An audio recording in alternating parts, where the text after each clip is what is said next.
The Galaxy A53 5G sucks. Stay tuned.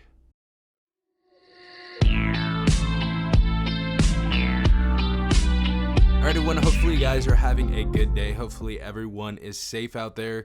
We have the Samsung Galaxy A53 5G right here. Now, as you guys noticed in the beginning, I said this device sucks. Now, there is a ton to unpack in this video, and we're going to be talking about all of that right now. But this phone doesn't inherently suck, and there's a few reasons why it doesn't suck, and a few reasons why it really honestly does suck. Now, first and foremost, if you got this device from like Cricket Wireless, you got it from a carrier at a good price, you may have even got it from Metro by T-Mobile at $49 with port-in, this device is going to be an amazing device for you. If you got this for that cheap, you know, if you didn't pay outright $449 for this device, you got a good deal on the Galaxy A53 5G. So don't worry. This video is going to be for a different type of crowd, not for the prepaid user. So if you guys purchase this phone at Metro, Cricket Wireless, Boost, or if you guys got it on a special, you got a pretty decent deal on a pretty decent phone that's going to have major operating system updates for the next 4 years until 2026. So in those regards, you got a really good phone actually for a decent price. Now we go into a different place when we get into the unlocked market of the Galaxy A53 5G.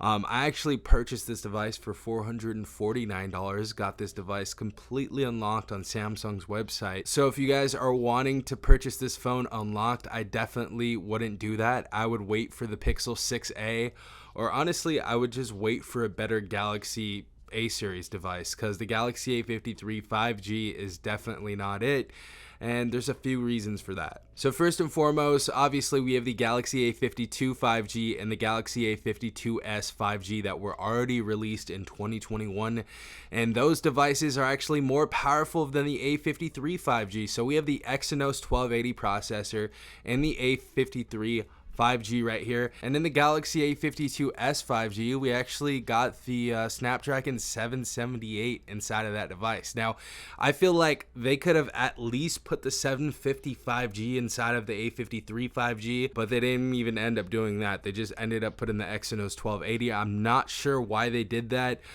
Some other things, like, you know, we have pretty much the same display, we have the same 120 hertz refresh rate, which I'm not complaining about, but really the only thing that's changed from the A52s or the A52 5G is that we got 500 more milliamps inside of the battery on the A53 5G, and we got security system updates. But even if you go back to the A52s, we actually have security patch updates till 2024. So until Android 14, it looks like the Galaxy A52s is actually going to be up to date. So really with this device, you just get 2 more operating system updates and a weaker processor and a better battery. That's pretty much what you get with the Galaxy A53 5G. Now, as I said before, if you guys didn't get this unlocked and you got it from a prepaid company and you got a good deal on it, you guys got a good deal, and I wouldn't feel bad about getting the A53 5G at that price tag. But if you guys got this device unlocked,